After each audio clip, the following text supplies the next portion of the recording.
ada yang tahu jika pandemi ini dapat merubah keadaan seseorang.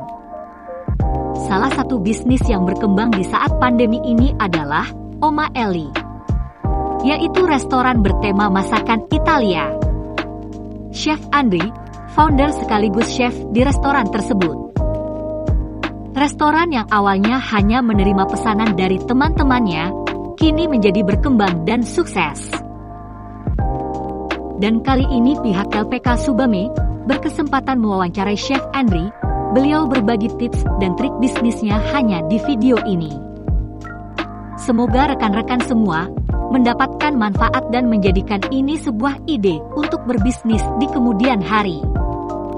Jangan lupa like, subscribe dan nyalakan notifikasinya.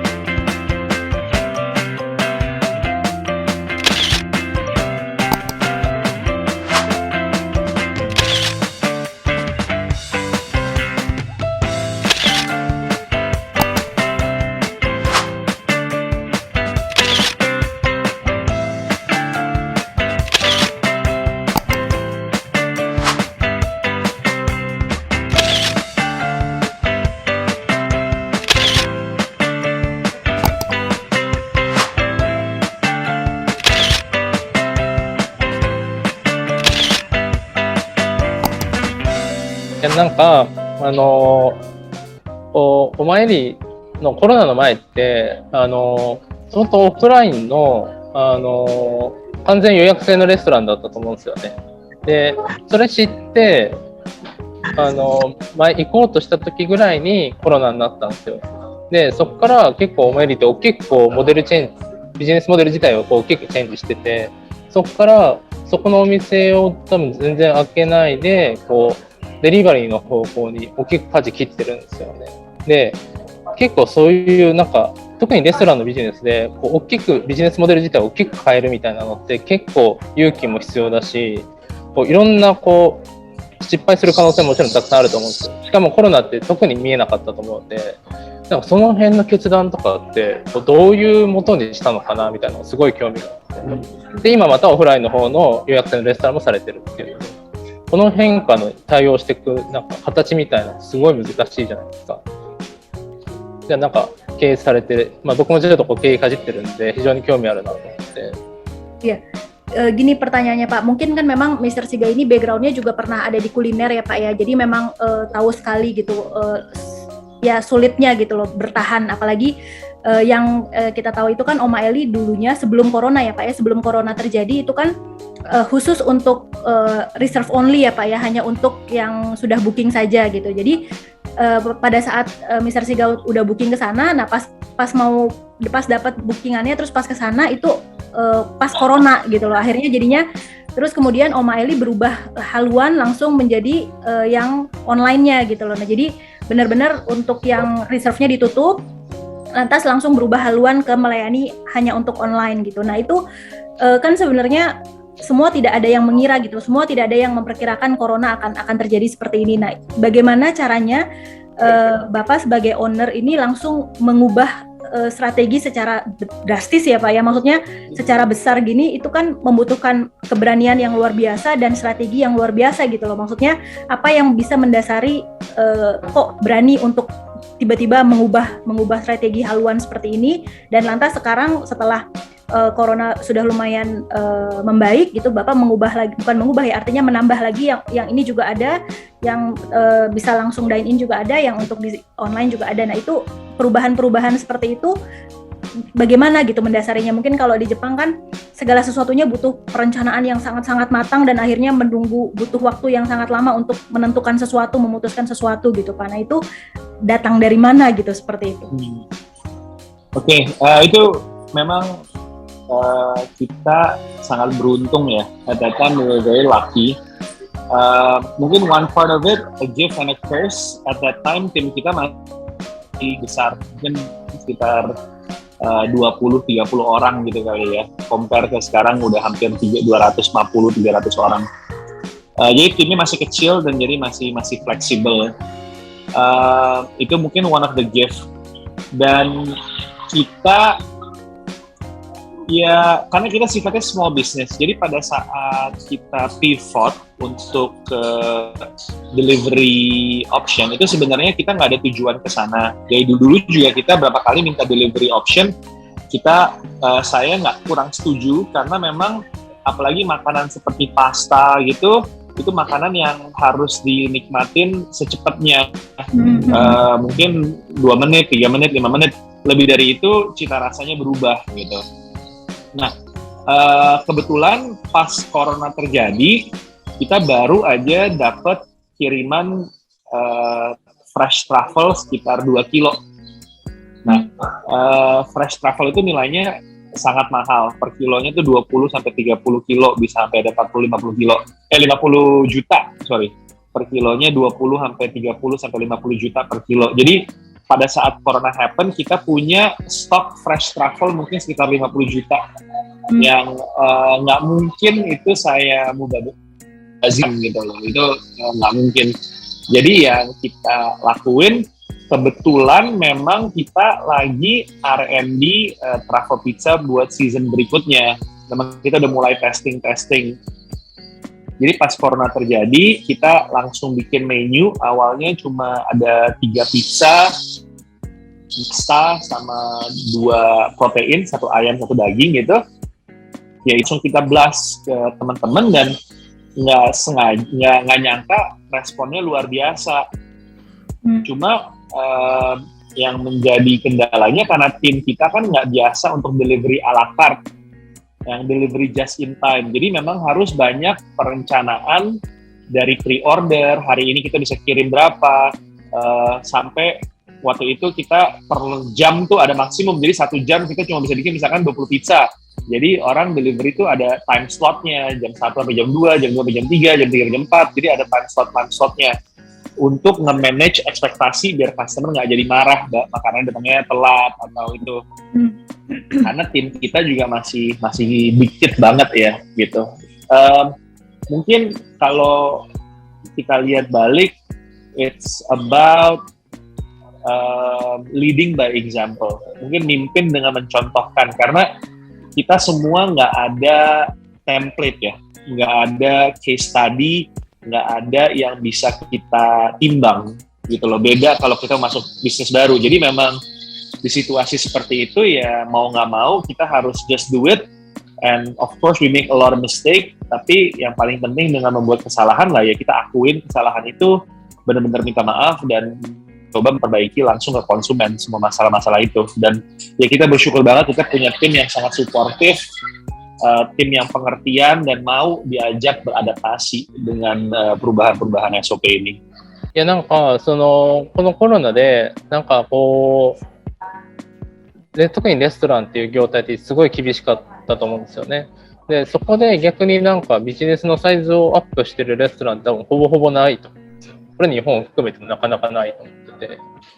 でなんかそういう多分すごいスピーディーな決断だと思うんですけど、そういうのって。特にメニューとかもそうですし、スキームもそうですし、システムのこう切り替えとかもそうですし、多分すごいスピードが速い決断をしていかなきゃいけないっていう状況だったと思うんですけど、その辺のを培ったのはどういうなんかバックボーンがあるんですかね。Oke, gini Pak, selanjutnya kan sebenarnya kalau yang kita tahu ya Pak ya, ini dirasakan di seluruhnya sih Pak. Maksudnya yang namanya bidang yang paling terdampak itu kan sebenarnya karena corona itu adalah salah satunya restoran ya Pak ya. Nah justru yang menarik di sini adalah Oma Eli dengan kondisi corona jadi malah memperbesar bisnisnya gitu loh. Terutama itu adalah juga di bidang kuliner. Nah itu dan pastinya kan itu kita berpacunya sama waktu ya Pak ya. Kondisi kemarin corona itu kan seberapa cepat kita melakukan perubahan, seberapa cepat kita adaptasi atas kondisi pandemi kita kemarin ini. Nah itulah chance yang harusnya kita dapatkan gitu Pak. Nah itu dari background Bapak sendiri mungkin apa yang akhirnya bisa mengambil keputusan langsung secepat itu gitu. Karena kan kalau terutama di Jepang gitu ya, banyak yang akhirnya harus gulung tikar karena memang mempelajari kondisinya dulu lah, terus kemudian harus beradaptasi dengan gimana cara kita mengganti atau menyesuaikan segalanya. Lantas waktu semakin berjalan gitu dan akhirnya terlambat udah keburu gulung tikar gitu, udah nggak keburu nggak bisa bertahan gitu Pak. Nah itu apa yang melatar belakangi Bapak bisa mengambil segala keputusan secepat itu gitu, cepat dan tepat. Ya, ini yang saya bilang kita bersyukur banget ini terjadi pada saat kita posisinya masih kecil ya, dan timnya juga masih fleksibel. Jadi mungkin kalau analogi masih seperti mobil sport lah, di belok kiri dia mau, di belok kanan dia mau gitu. Mungkin karena sekarang orangnya udah banyak, mungkin udah seperti kayak bus pariwisata lah, nggak bisa terlalu cepat banting setir kiri kanan gitu. Oke. Sebenarnya karena gini, Oma Eli itu it's benar-benar the definition of a small family business.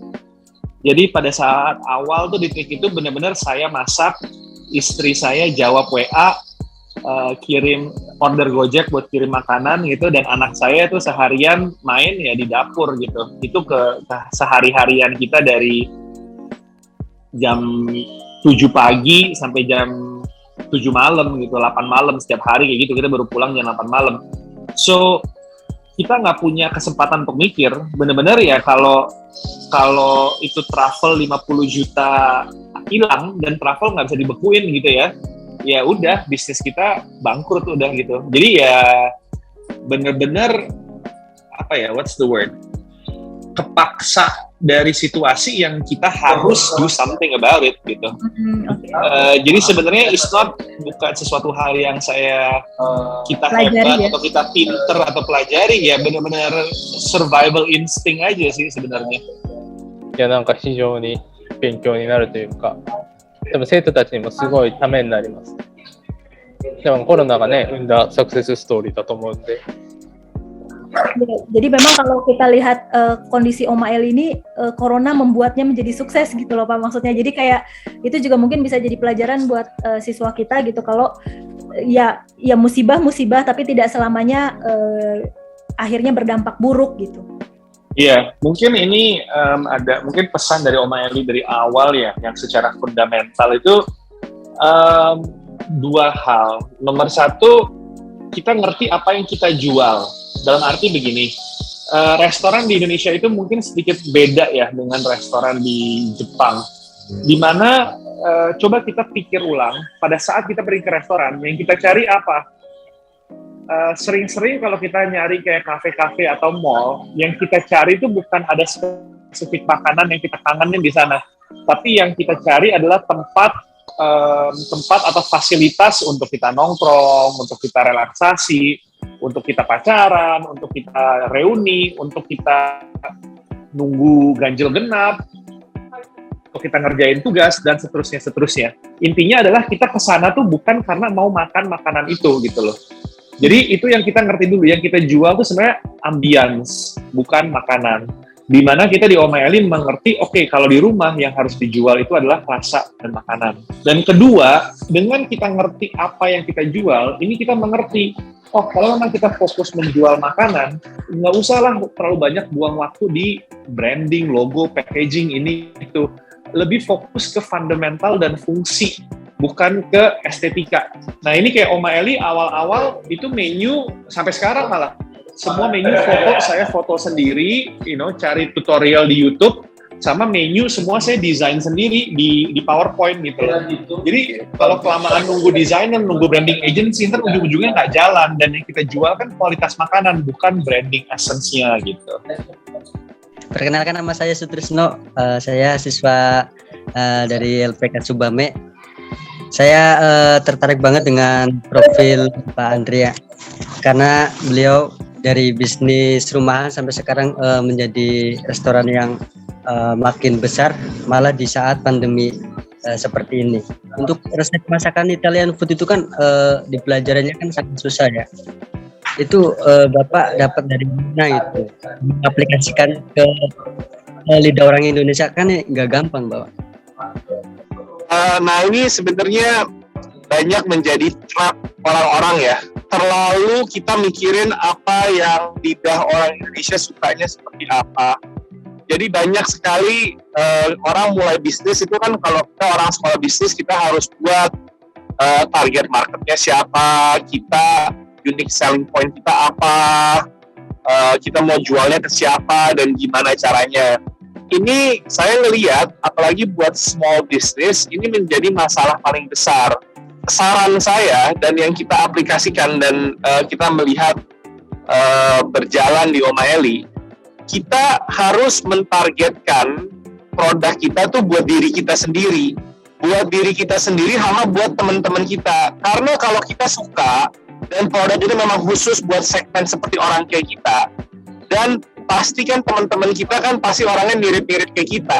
Kalau memang cocok buat orang seperti itu dan teman kita, dan mereka juga bakal enjoy, dan kemungkinan untuk mereka menggunakan produk kita akan lebih sering, dan juga mereka akan lebih mungkin untuk sharing ke teman-teman dan rekan-rekannya. Banyak menjadi masalah di mana kita lihat, oke, kita segmentasi pasar. Ada kompetitor A, ada kompetitor B, berarti ada gap di pasar di sini, konsumen mau ini. Nah, kita tahu nggak konsumen itu kalau bukan kita tahu nggak dia cara berpikirnya gimana? Kita tahu nggak selera mereka gimana? Mereka siapa aja kita tahu nggak? Nah, kalau kita nggak tahu mereka siapa, mereka mau apa, mau gimana kita mau memuaskan mereka? Nah, mungkin ini bukan jawaban yang kamu mau ya. Kamu kan nanya tentang cari resep dan lain-lain dan menyesuaikan gimana. Ya, tapi jawaban saya jangan maksa menyesuaikan, tapi maksa membuat sesuatu yang memang kita pribadi itu suka dan nikmatin. Dan insya Allah kalau memang kita nikmatin, bakal banyak orang yang nikmatin sama seperti kita. Nama saya Casbudi dari LPK Subame. Bagaimana cara meningkatkan pelayanan take away dan delivery agar bisnis Anda bisa bertahan selama sekarang? Nah, ini unsur akarnya sama ke yang saya bilang tadi tentang kepedulian. Kalau kita peduli, kita lihat, kita taruh posisi kita di posisi konsumen. Jadi tahap pertama yang kita lakukan apa? Makanan kita masak, kita packing, kita diemin 1 jam. Setelah 1 jam kita diemin, kita rasain apa perbedaan makanan ini setelah 1 jam. Nah, dari situlah kita membuat perbedaan-perbedaan yang kita lihat, oh ini intisarinya beda nih, oh cara masaknya mesti dirubah sedikit biar lebih nikmat pada saat dinikmatin 1 jam berikutnya.